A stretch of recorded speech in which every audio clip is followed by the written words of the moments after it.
E se a história da figura religiosa mais famosa do mundo não fosse, sei lá, fundamentalmente sobre fé? E se fosse sobre física quântica?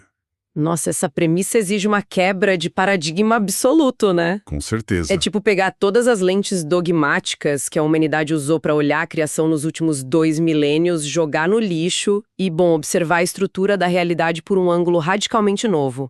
E bem desconfortável, inclusive. E é exatamente essa a nossa missão no Mergulho Profundo de hoje. Vamos analisar o livro Cartas de Cristo, a Consciência Crística Manifestada.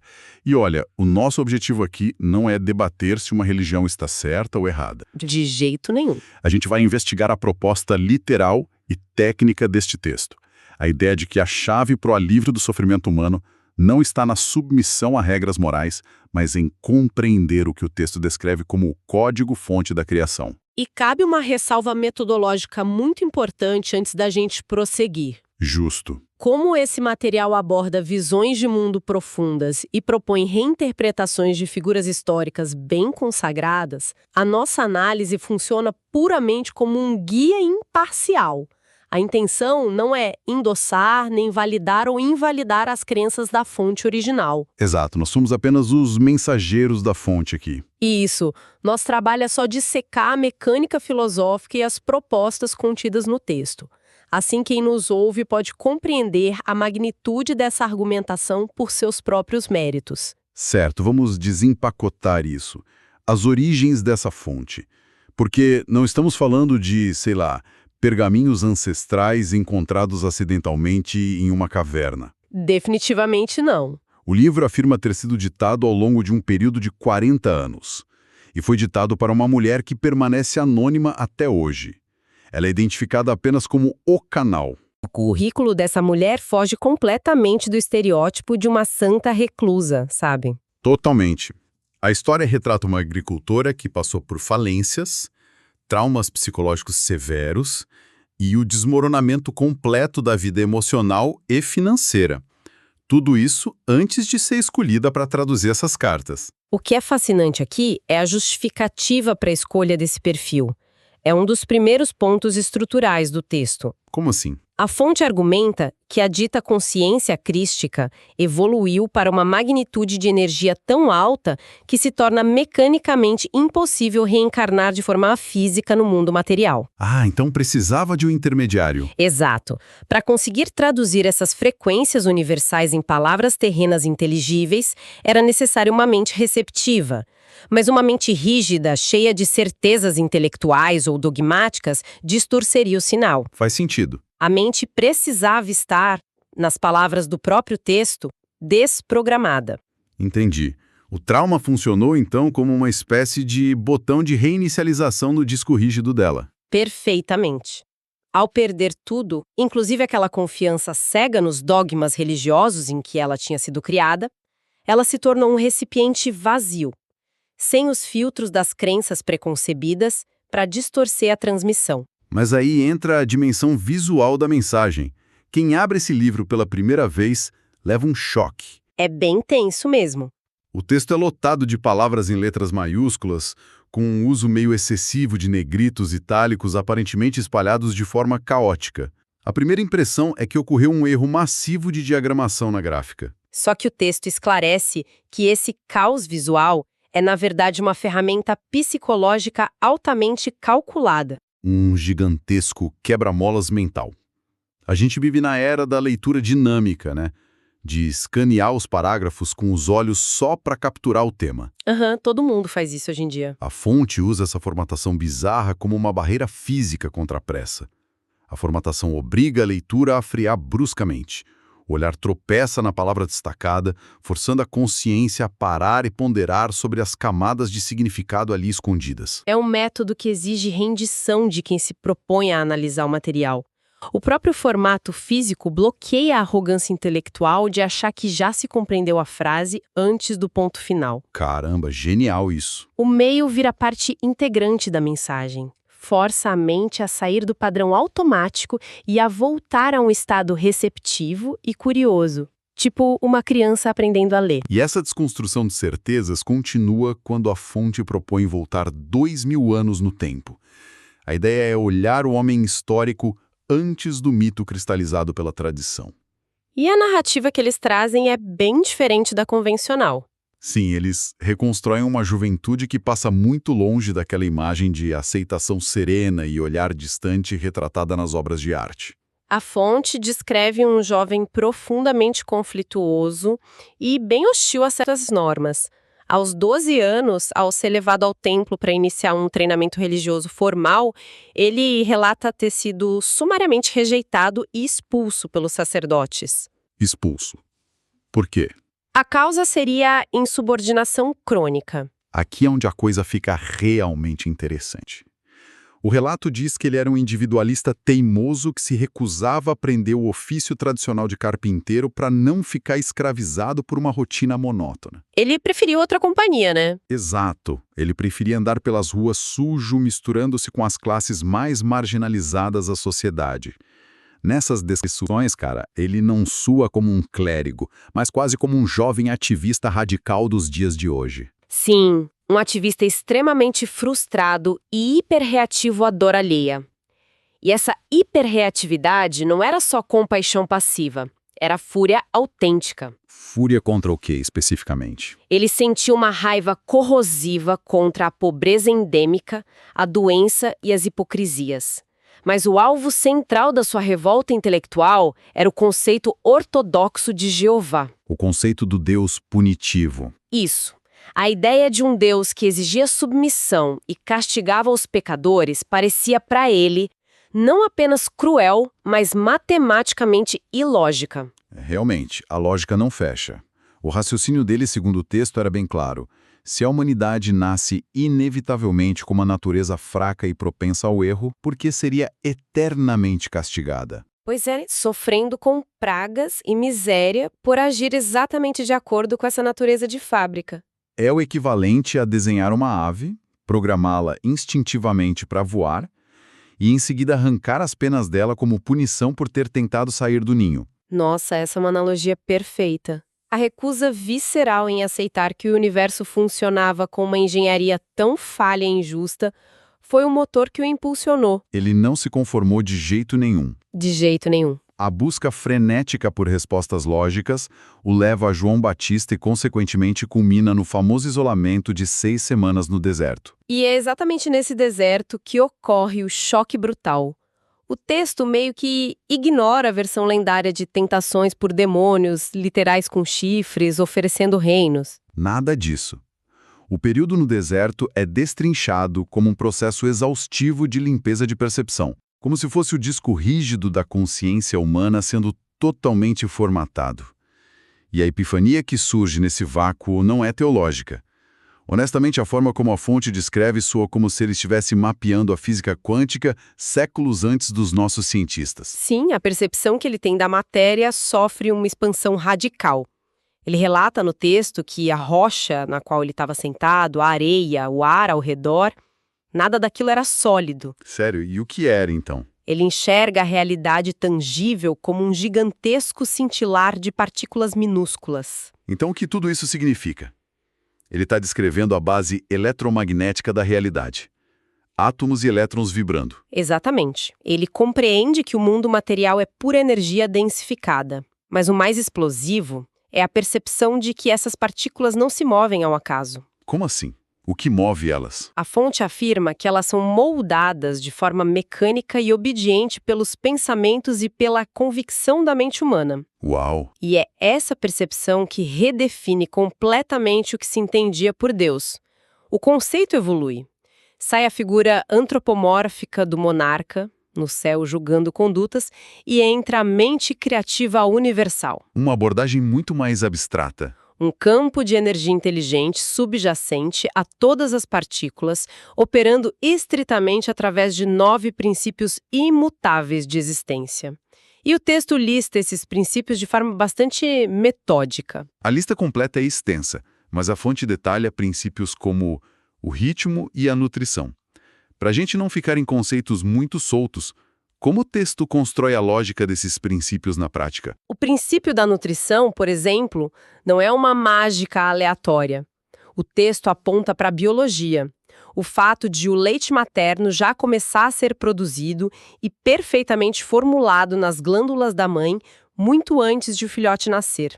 Ah, entendi. A mente universal antecipa. Isso. Ela antecipa a necessidade futura e já organiza as partículas no presente para garantir a sobrevivência.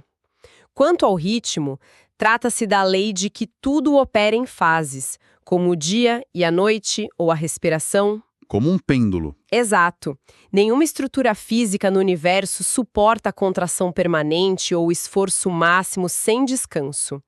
O ritmo organiza o desgaste da energia. Mas se entendermos as coisas dessa maneira, se a intenção foca as partículas, a conclusão inevitável é a de que os chamados milagres não possuíam nada de miraculoso no sentido mágico. Eram puramente mecânicos. Eram a manipulação técnica do código-fonte da realidade.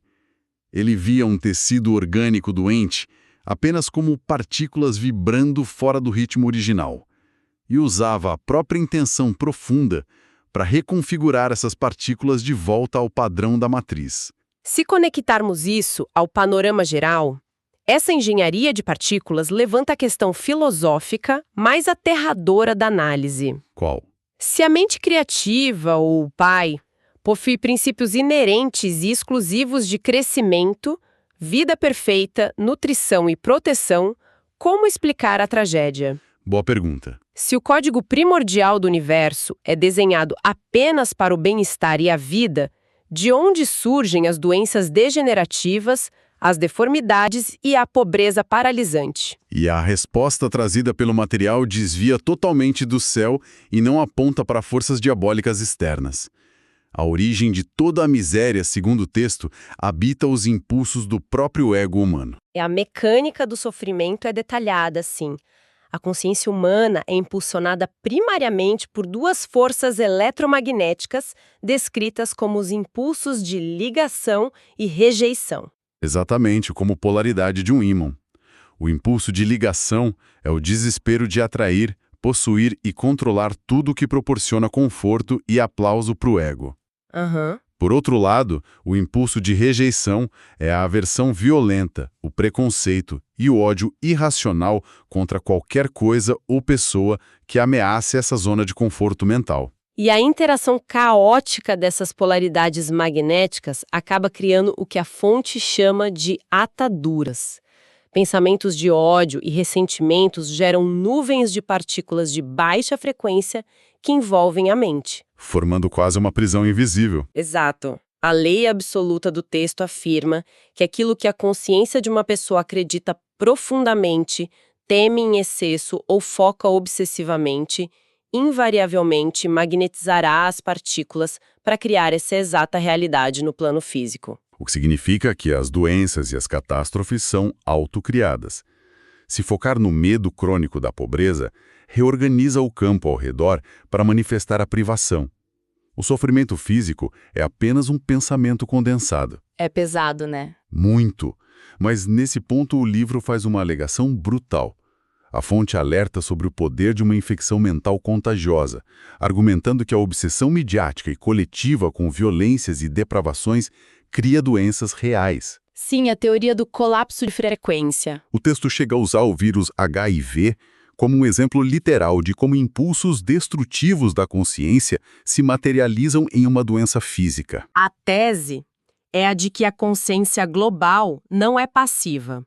Quando uma grande massa de energia mental coletiva é dominada por padrões destrutivos, ódios ou conflitos profundos sobre a natureza da energia vital, essa vibração densa precisa se descarregar no plano material. Ela ganha forma. A energia se cristaliza em nível celular, tornando-se algo biologicamente letal e virulento. O padrão mental caótico e invisível torna-se um micróbio destruidor visível, não como uma praga de Deus, mas como subproduto da própria engenharia psíquica humana corrompida. Peraí, eu preciso trazer um contraponto crítico agora. Dizer que absolutamente todas as doenças, desde uma gripe passando pela falência de um negócio até infecções letais, são autocriadas pelo padrão mental do indivíduo ou da coletividade, isso não soa como culpar a vítima? Isso levanta uma questão importante mesmo. Usou as partículas para destruir a própria biologia. Soa incrivelmente cruel. Essa é, sem dúvida, a aresta mais afiada de todo o material analisado. E a fonte tenta remover completamente o conceito de culpa moral da equação. A resposta apresentada é fundamentada em física pura e causa e efeito impessoal. Como uma lei da natureza. Imagine a lei da gravidade. Se uma pessoa se distrai e cai de um andaime, a gravidade que a puxa contra o solo e quebra seus ossos não tem nenhum sentimento envolvido. A gravidade não tem raiva da pessoa, ela não está punindo a distração, a lei apenas existe e funciona 100% do tempo. É um mecanismo cego. Se a pessoa coloca o dedo no fogo, a lei da termodinâmica vai queimar a pele, independentemente de ela ser a pessoa mais bondosa do mundo. Exato. O texto argumenta que ignorar a lei do magnetismo mental é o que queima a humanidade. A intenção de afirmar que as pessoas criam os próprios abismos não é torturar psicologicamente quem sofre, mas causar a emancipação definitiva. Entendi. Dá o controle de volta para a pessoa. A lógica é fria e libertadora. Se foi estrutura da mente, por puro desconhecimento de como as partículas operam, que ergueu os muros da prisão da doença, então essa mesma mente contém o projeto arquitetônico exato para derrubar esses muros. O que muda por completo a mecânica das religiões tradicionais e nos introduz à engenharia da oração sugerida nas cartas. Abandona-se o formato de ajoelhar, focar na dor e implorar repetidamente para que o problema desapareça. Porque pela lógica da magnetização explicada no texto, injetar energia emocional e foco no problema só vai adensar as partículas daquele problema, tornando tudo pior. Em vez disso, a instrução mecânica é focar inteiramente na solução. A instrução exige que se limpe as ataduras de raiva ou medo, alinhe a mente aos princípios de crescimento e cura, e então assuma uma postura de gratidão absoluta. Agradecendo pelo fato de que a cura já ocorreu. Isso, agradecendo que a reestruturação das partículas para a cura já foi acionada, mesmo antes que os olhos físicos consigam enxergar o resultado na matéria. Armado com esse entendimento, ele sai do deserto com a intenção de compartilhar esse mecanismo. O que a narrativa nos mostra, no entanto, é que tentar instalar uma nova versão de sistema operacional em uma sociedade rodando um código arcaico gera um choque cultural desastroso. A começar pela própria família em Nazaré. A mãe dele entra em desespero quando o vê. Ele surge da experiência no deserto esquelético, coberto de sujeira e com as roupas rasgadas, assemelhando-se a um indigente mesmo. E a mãe reage como qualquer mãe reagiria, né? Sim, o instinto materno a leva a banhá-lo e alimentá-lo com mel, pão e vinho para devolver a energia física dele. E já dentro de casa, os primeiros curtos-circuitos acontecem. Ele utiliza esse princípio de fluxo de cura e restaura instantaneamente a mão infeccionada de um dos irmãos. Um milagre doméstico. Qual seria a reação lógica da família? Celebração, certo? Longe disso. A fonte narra que o irmão curado reage com ciúmes agressivos e a família olha para ele com profunda desconfiança, suspeitando do uso de forças obscuras. E essa suspeita familiar é apenas uma centelha comparada à explosão que ele causa na sinagoga de Nazaré. Ao tomar a palavra perante a congregação, ele começa a desmontar as fundações da estrutura local. Ele declara abertamente que a fonte criadora é inteiramente luz e amor. Com isso, ele essencialmente descarta a validade daquele Deus que exigia punições e temia a desobediência. E a reação da comunidade não é de debate, é de fúria assassina. Eles ficam tão aterrorizados com a destruição da tradição que arrastam o próprio vizinho até um penhasco com a intenção declarada de jogá-lo de lá. A ironia desse episódio chega a ser inacreditável. O sujeito volta para casa com as ferramentas técnicas capazes de extirpar a lepra, reverter deficiências e erradicar a fome, tudo sem custo algum. E a comunidade decide assassiná-lo por isso. Como é possível preferir a manutenção da miséria a perder a doutrina religiosa? A resposta está na conveniência da dependência. O medo de um castigo sobrenatural era a argamassa que mantinha o tecido social daquela comunidade no lugar. Havia um conforto doentio nisso, então. Sim, as pessoas sabiam o que esperar e quem as comandava. Mais importante, transferir a culpa do sofrimento para os planos inescrutáveis de Deus isentava todo mundo de culpa pessoal. Se a doença e a fome passassem a ser entendidas como materializações diretas dos rancores diários da própria comunidade, a responsabilidade integral recairia sobre cada indivíduo. A população de Nazaré estava apavorada demais com a ideia de ser dono do próprio destino. O pânico da autonomia. E claro, a cena da fuga do penhasco, porque o texto diz que ele simplesmente altera a consciência das pessoas e vai embora, como se andassem invisível. Como essa manipulação funciona na prática? Porque soa muito como aquele truque de controle mental dos filmes de ficção científica, tipo, não são esses os droides que vocês estão procurando. Não há manipulação da vontade alheia. A explicação se apoia na dinâmica dos campos de energia.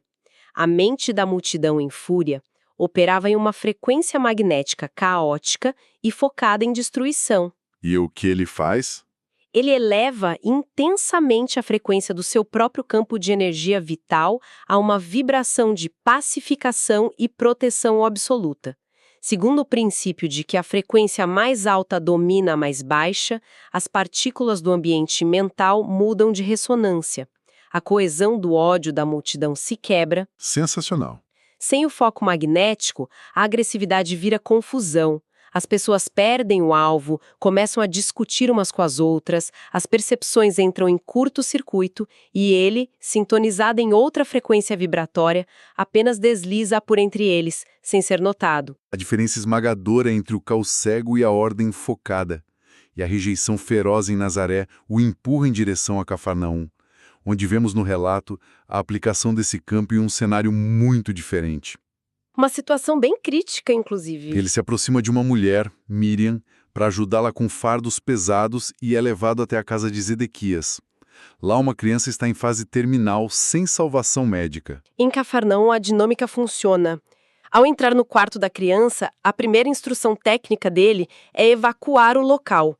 A fonte detalha isso como uma limpeza de interferência. Porque a família estava desesperada, né? Exato. O ambiente estava saturado com os impulsos mentais e as vibrações pesadas de parentes chorando em antecipação à morte. Ele precisava de um campo limpo para trabalhar as partículas. Feito isso, ele impõe as mãos sobre a criança e ativa a vida do pai. Ele aplica aquela engenharia de oração focada não no desespero da doença, mas na gratidão antecipada pela saúde restaurada. E funciona na hora. Imediatamente, a cor retorna ao menino, que afirma sentir fome. A doença não retrocedeu, ela simplesmente deixou de existir. E quando Zedequias, o pai maravilhado, questiona qual pecado gravíssimo a família teria cometido para merecer aquele teste provocado por Deus, ele responde cortando o último laço do dogma. Dizendo que Deus nunca havia enviado doença nenhuma. Isso. O episódio em Cafarnaum sintetiza a proposta fundamental do texto, onde havia apego ao pânico e justificação por meio da doutrina de culpa. A energia encontrava bloqueio. Mas onde o campo mental da família foi temporariamente esvaziado pelo desespero total, aceitando sem resistência a nova abordagem, a reconstrução quântica operou na hora e a cura se tornou um fato físico e inegável. O que nos leva ao encerramento e ao cerne deste mergulho profundo nas fontes analisadas hoje.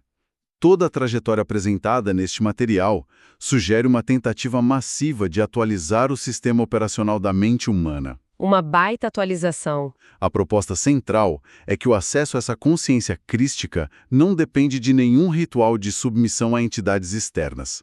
O acesso está na habilidade de limpar constantemente o próprio lixo mental, recusando os impulsos automáticos do egoísmo e realinhando o foco aos ritmos imutáveis de nutrição e harmonia do universo. Fica claro que o texto posiciona a humanidade não como vítimas jogadas em um jogo cósmico impiedoso. Nós somos apresentados como co-criadores adormecidos de nossa própria realidade, gerando matéria a cada pensamento mantido como verdade absoluta. E é essa clareza que nos deixa com um último questionamento. algo que ultrapassa os limites desta análise para ressoar no nosso cotidiano.